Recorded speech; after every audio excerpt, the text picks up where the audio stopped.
If you have $1,000 ready to invest, you do not need a complicated strategy, a stock-picking talent, or perfect timing. You need the right order of operations. The difference between building a real portfolio and gambling with $1,000 comes down to the order of your decisions. By the end of this video, we will build a complete beginner portfolio from zero, place every dollar, and turn that first $1,000 into a repeatable system. This is education, not personal financial advice. Your taxes, time horizon, and ability to handle losses may be different.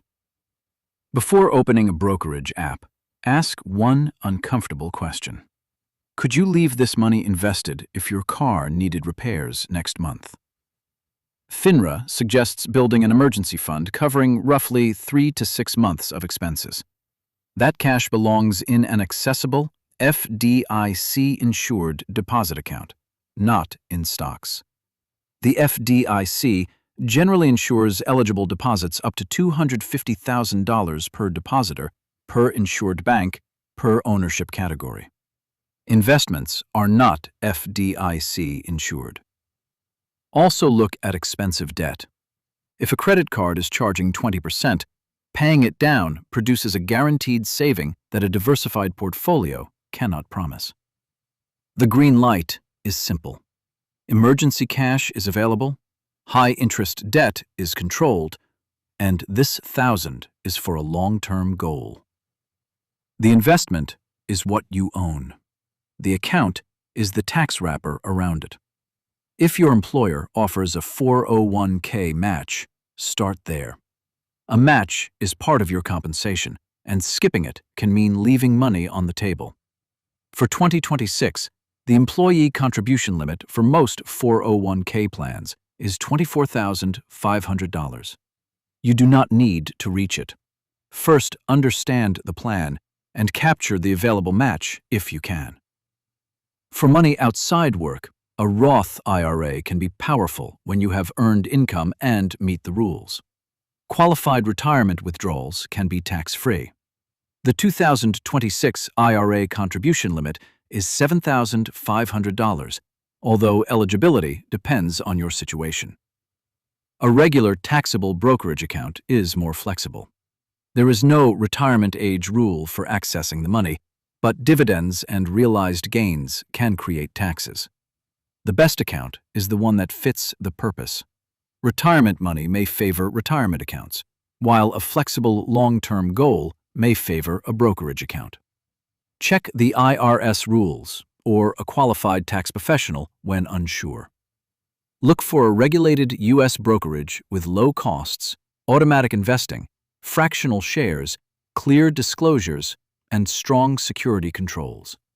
Then confirm that the firm is a SIPC member.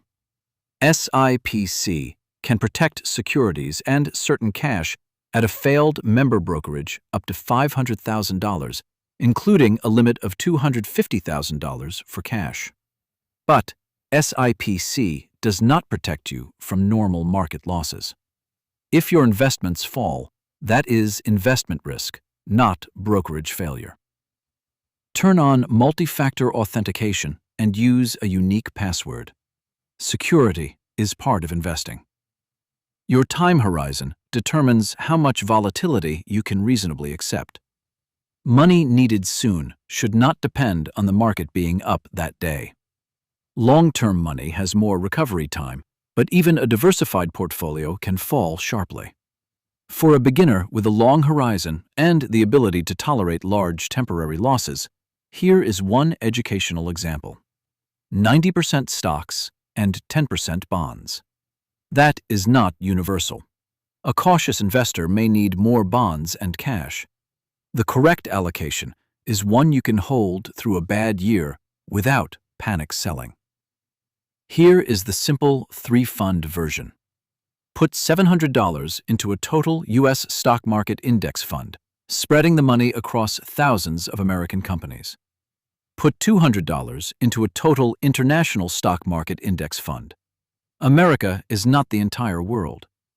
Put the final $100 into a broad U.S. bond market index fund, which may reduce the portfolio's overall swings. Current low-cost examples include VTI for U.S. stocks, the ex-US for international stocks, and BND for U.S. bonds. Vanguard lists expense ratios near 0.03, 0.05, and 0.03%. Similar funds exist elsewhere. Expense ratio is the annual operating cost inside a fund. 0.03% is roughly 30 cents per year for every $1,000 invested. Always read the current prospectus. If your brokerage supports fractional shares, you can place the exact dollar amounts even when one full share costs more than your allocation. If 3 funds feel like too much, a low-cost target date index fund can diversify, rebalance, and gradually become more conservative in one holding. Check its glide path and cost. For a long-term investor, the goal is not to guess whether Tuesday morning is the perfect moment.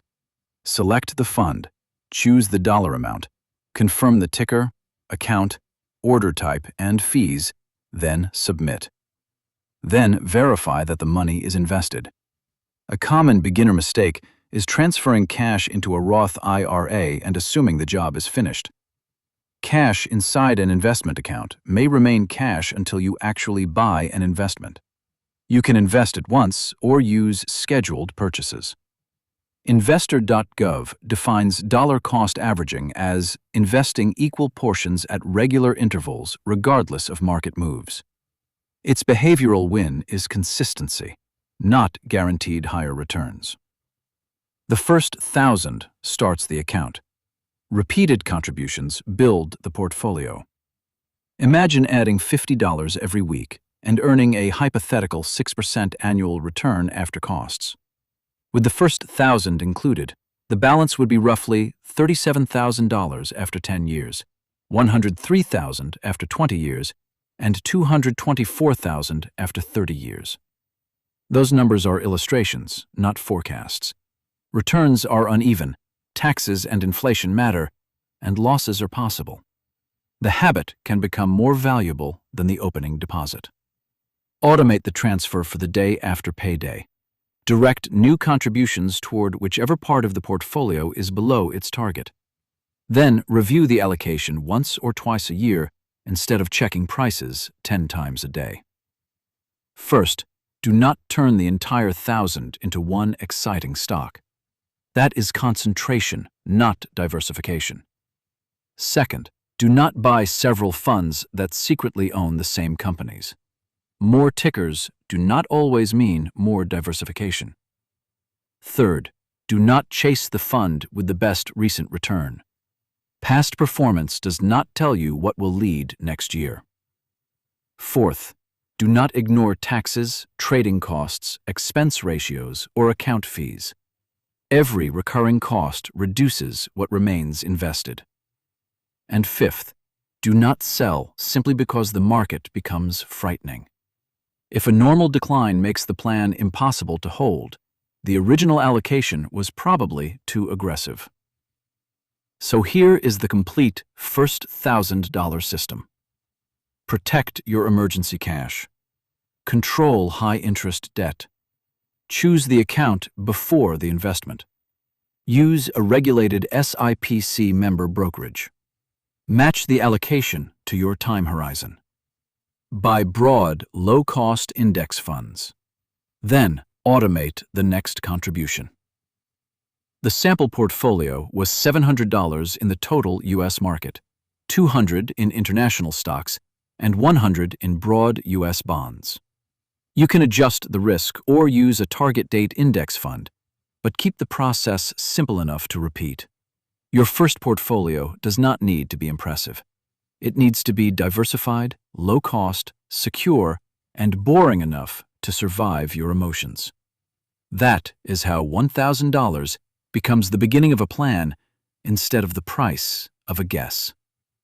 If you want the next Cody Invests breakdown to show exactly what to do with your first $10,000, subscribe and tell me your age range and time horizon in the comments.